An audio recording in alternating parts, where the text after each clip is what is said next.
It's easy to talk yourself into how the Chicago Bears could be really good this season, but it's just as easy to point out all the different things that could go wrong along the way.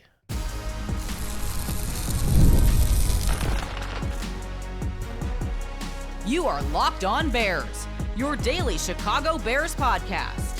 Part of the Locked On Podcast Network, your team every day. This is Locked On Bears, and I'm your host, Lauren Cox. I'm here to bring you your daily, in-depth Chicago Bears news and analysis. You can follow me on Twitter at CoxSports1, and you can follow the podcast at Locked On Bears on TikTok, Instagram, Facebook, Twitter, and the Locked On Bears YouTube channel, where you can keep up with all of our video podcasts as well. Thanks for making Locked On Bears your first listen today. We're part of the Locked On Podcast Network, your team every day. Today's episode is brought to you by FanDuel. Right now, new customers can bet just $5, and if your bet wins, you'll get $300 in bonus bets to use across the app. Visit FanDuel.com to get started. On the show today, we'll preview this Chicago Bears season in both sort of a, I don't want to say best and worst case scenario, because it's not that extreme, but more so like the optimistic path and then maybe the pessimistic path, because I think there's certainly a large swath of Bears fans that would strongly fit into one of those two categories. We all know the pessimistic Bears fan who think everything's going to go wrong, and you know the optimistic Bears fan that thinks everything's going to go right. So we're going to check in on both of those perspectives and then kind of find where the truth might be somewhere in the middle, where some things will go right and some things won't go quite as right. Let's start optimistic, though, because it's more fun, and you know, don't want them to start off on a downer there. You can see how things can go really, really well for this Bears team this season. Like, the whole idea has been built around Ben Johnson comes here and provides not only just like adult coaching in the room that was missing from last season, but even more importantly, like a structure of an offense that can give Caleb Williams the kind of support he needs to be the best version of himself. Like the whole blueprint here is that, you know, Caleb Williams is really good when a play breaks down and he has to create and manufacture something for himself. But when that's your whole offense, like it felt like last season, it's not sustainable success, right? He could do it in some fourth quarter comebacks and give you some paths to victory there, but can't do it all by himself. And so if you give him a heavily structured offense that can make his job easier, then that can kind of do all the heavy lifting for him. And then in the moments when things break down, he can then do Caleb Williams magic, but you're not asking him to do it all the time, but you're still allowing him opportunities to do it. Like, you give him rules to follow, and then when he needs to break the rules, he can. But hopefully you don't have to break the rules very often, and you can just kind of let an improved offensive system carry him and this offense farther, so that if we start to see that development in him, he'll look like the franchise quarterback and everything will be where the Bears need to be. He'll throw for 4,000 yards this season, and you're well on your way to a successful year. And it goes beyond just Ben Johnson, the quarterback, right? You look at the rebuilt Chicago Bears offensive line, and you're certainly expecting a lot of improvement from that group up front. That if then the offensive line is better, with the additions they made, Caleb Williams will have more time to throw. Caleb Williams will have more of that structure to be able to work off of. And then the running game will be improved as well. They'll be back to a more effective rushing attack. DeAndre Swift can be back to 1,000-yard rusher, and you can rotate in guys like Roschon Johnson and Kyle Monangai in there and have a well-balanced backfield attack that can then also take more of that pressure off of Caleb Williams, make him have to do less there. And then, of course, the receivers, right? You've got playmakers all over, bunch of talent at wide receiver, bunch of talent at tight ends. Like, you can see where they attacked a big weakness on the offense, added in some good coaching, and now you've got the quarterback and the weapons to be able to fully take advantage of it and have that side of the ball complete.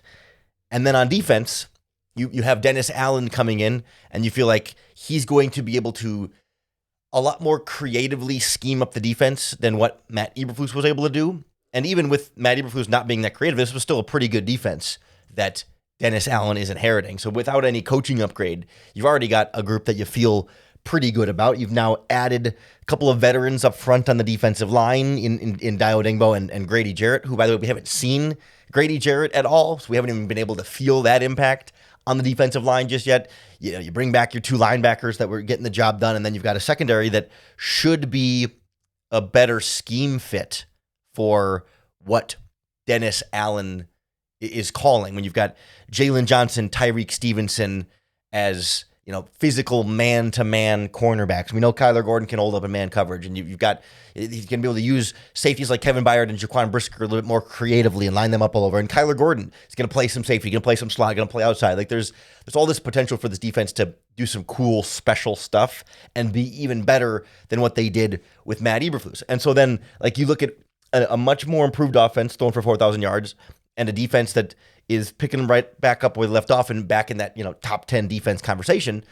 And then you can find double-digit wins on the Bears' schedule. Like, if the offense and defense are that good, at minimum you split your division games, and then you beat Dallas and you beat the Raiders and you beat the Saints, you beat the Giants, you beat the Browns, maybe even the 49ers, right? And you can start to pretty quickly talk yourself into, dare I say, 10 wins. And it's hard to know, is that winning the NFC North, or does Micah Parsons make the Packers a 11-12 win team? I mean, not necessarily here to, even the most optimistic pathway is not necessarily winning the division, right? But it's making the playoffs as a wild card team right away in year one of Ben Johnson, and feeling like, wow, this is all burgeoning together at the same time, and not that it's going to be a well-oiled machine just yet either, so that you can come back into 2026, and even if you don't change the players all that much, them all having now a full year with Ben Johnson and in this offense, and a full year with Dennis Allen in that defense, that they should just naturally continue to get better with more experience in the system. And along the way, you like to think that your young players, just as they get older, will get better. Rome Odunze will keep taking steps forward. Colston Loveland from year 1 to year 2 can make a step forward. Luther Burden, will, as the season goes on, even those guys will keep getting better. And on defense too, guys like Jervon Dexter and Austin Booker, right? Like, young players getting more quality coaching will then develop more quickly along the way. And like, boom, you got this path towards some decent success this year, and then even greater success in the future as this team continues to build and grow. And it's like, wow, everything has been turned around for the Chicago Bears, and it finally feels like a consistent positive direction, right? Not just a Matt Nagy 2018 12-4 make the playoffs and wow, and then completely drop off again, because it was all just sort of, you kind of got, I don't want to say got lucky, but everything worked the way it was supposed to for one season, and that didn't last because turns out your quarterback wasn't that good, and then you had some other roster changes in the offseason, and you lose Vic Fangio at some point in that, I think, in that process, right? And all of a sudden you couldn't sustain that success, but it feels like how the Bears have approached this right now, it feels a little bit more sustainable, as they start to build that success, right? That's sort of another question of the sustainability is a little bit farther down the line, but you can kind of see how this could go so well. And I can also see where you can poke some holes in that, and where you can see things really not go well. And that doesn't mean, worst team in the NFL, number 1 pick. Like, there's a floor for this Bears team that's not rock bottom. But you can also start to see a scenario where, hey, things aren't nearly as improved as we thought there were, and the team may have a little bit of a longer way to go. So we'll look at that maybe more pessimistic outlook for the season, and then try and find where the truth might lie somewhere in the middle of everything going right or maybe everything going wrong. Next on Locked On Bears.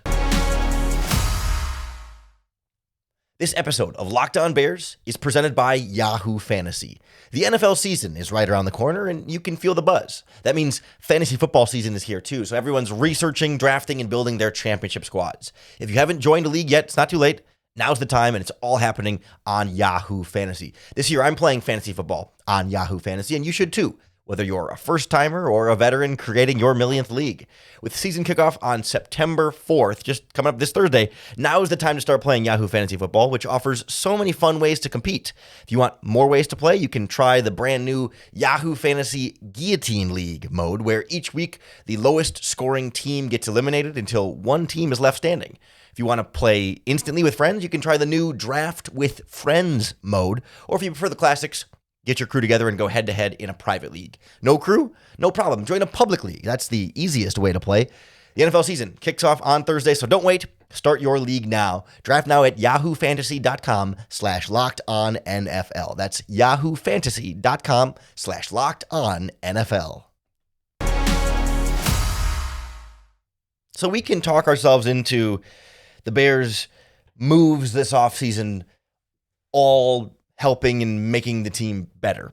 We do know that, statistically speaking, not everything is going to go the way you want it to. And in Chicago Bears history, it tends to feel like not nearly as much goes the way you want it to, right? I mean, there's a certain amount of like PTSD ingrained in us of like, yeah, we shouldn't get our hopes up too high because it always goes wrong. And we talked before on this podcast about how things really genuinely do feel different with Ben Johnson. But like this whole conversation now, the pessimism side of this actually stems from a conversation I had with a buddy of mine. It was his birthday this weekend. Shout out to Kyle Popovich.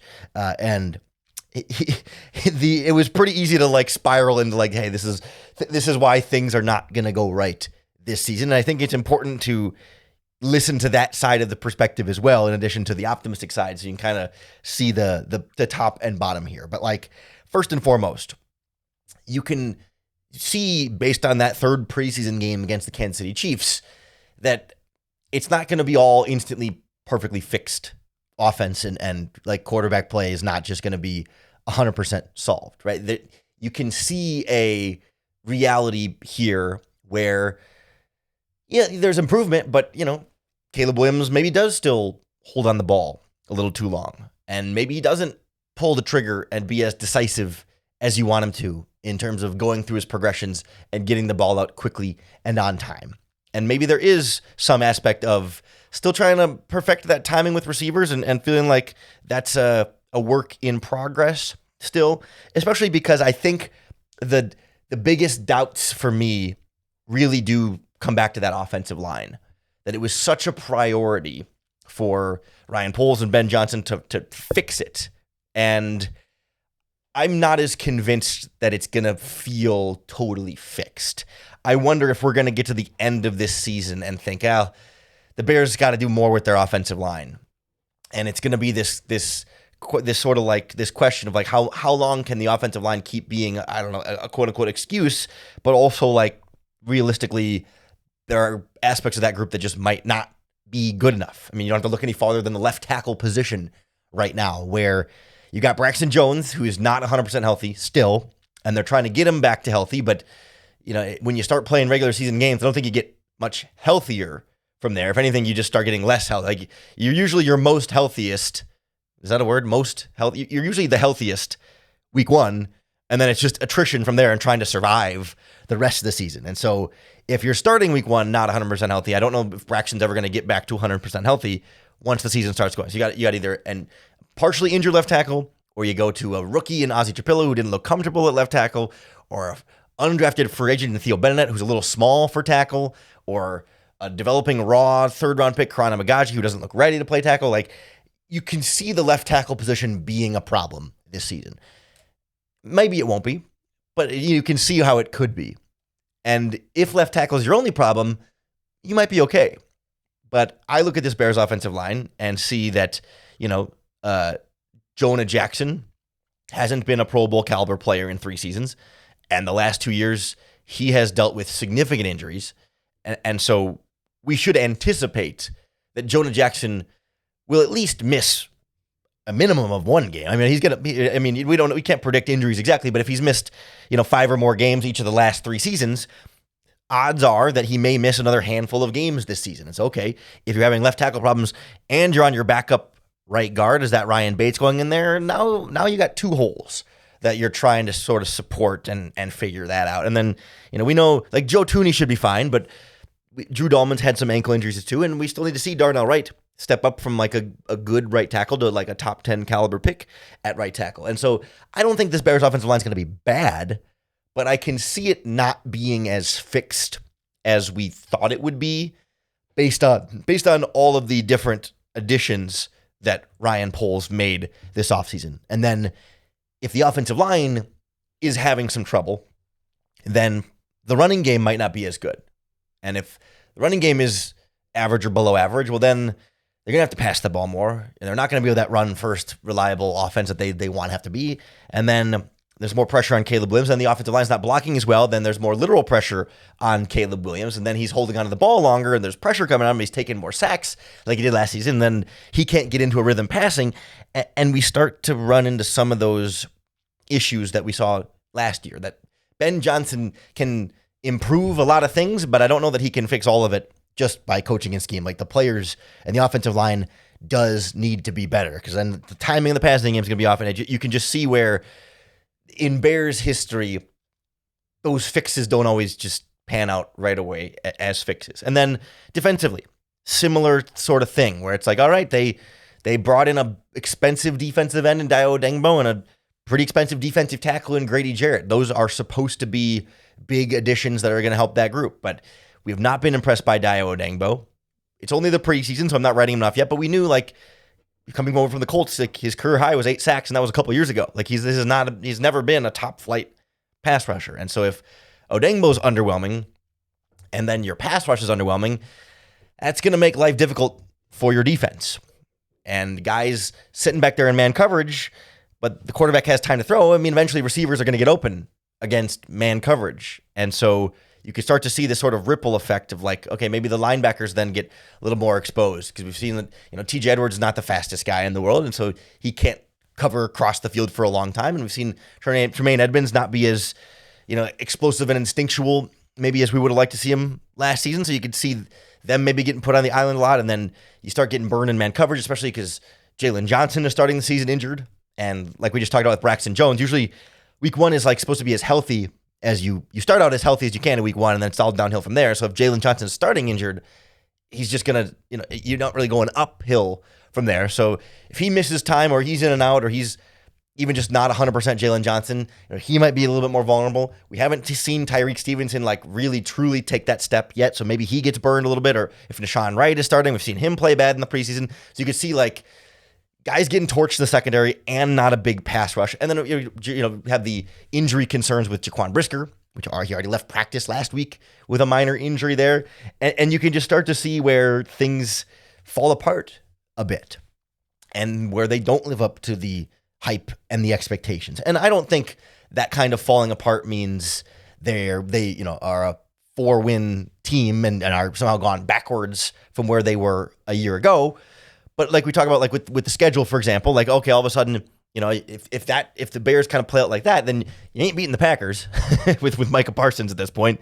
Maybe you can get a Lions or a Vikings division win, but maybe at most 2 division wins there. And then some of your coin toss games already become pretty tricky. Like maybe you lose to the 49ers, you lose to the Steelers. They still beat some of the bad teams like the Saints and the Browns and maybe the Giants in there, but but a team like the Raiders all of a sudden becomes a lot tougher of a game, and you find yourself winning, 7. 6 or 7 is kind of where the floor feels like for me. I still feel like for as bad as everything went last season, they had 5 wins, and there's just no, even if all these things go wrong, there's no way they're worse than what they were last season. So like at a minimum, you're getting 5. As we know, last season, blocked field goal away from the Packers, overtime against the Vikings, collapse against the Lions. Like there were 3 or 4 other games that the Bears really, a Hail Mary that they should have won. They were probably about a 7-win team last season. And that's about where I think the floor is this season. If you really go down this this fairly pessimistic outcome of like, yeah, a lot of different things are going to go bad, but not everything is going to go bad, right? Some of those things that we talked about at the beginning are going to go well, and then some of them won't, and the bad stuff is also going to happen. So I want to kind of go through what I don't know if most likely or most realistic is the descriptor here, but kind of like where the truth lies in the middle, where like what could we expect of like if some stuff goes well and then some stuff goes poorly, like what does that look like then for the full course of the season? We'll diagnose next on Locked On Bears. This episode of Locked On Bears is brought to you by FanDuel Sportsbook. The NFL season is almost here, and FanDuel is making sure you're ready for kickoff with a can't-miss offer. Because right now, new customers can bet just $5. And if your bet wins, you'll get $300 in bonus bets to use across the app. We've been partners with FanDuel for a long time now. This is the best offer I have ever seen them give as part of our partnership with the Locked On Podcast Network. If you want to bet on Bears-Vikings Week 1, the money line, the spread, straight up, the point total, the over-under, you can bet on Ben Johnson to win Coach of the Year, where he's the betting favorite, Caleb Williams as an MVP long shot, or Bears as a dark horse NFC North winning team. You can bet it all in the FanDuel app. It's quick and easy and super simple to use. So, are you ready to play? Download the FanDuel app now by visiting FanDuel.com to get started. That's FanDuel.com to place your first $5 bet for your chance at $300 in bonus bets. The Locked On Bears podcast is also brought to you by Upside. Are you still paying full price for gas? Stop leaving money behind. Get real cash back every time you fill up with the free Upside app. Simply download Upside in the App Store or Google Play right now and start earning cash at the pump today. Use our limited time promo code TOUCHDOWN and get an extra 25 cents back per gallon on your first fill up. You can make up to $300 a year just from buying the gas you already needed. At first, I thought it was too good to be true, but it's totally legit. Real people are getting paid just to make their daily commutes, and you can too. Plus, you can cash out anytime to your bank account, PayPal, or an e-gift card for Amazon and other brands. Don't let this offer drive on by. Download the free Upside app now using our limited time promo code TOUCHDOWN for a limited time 25 cent per gallon bonus. That's promo code TOUCHDOWN. Offers vary by user and location. Go to upside.com for terms and conditions. So it's not going to be all sunshine and rainbows. Not everything the Bears did this offseason will have been successful, but it's not all going to go wrong either. And that leaves the most likely reality somewhere in between.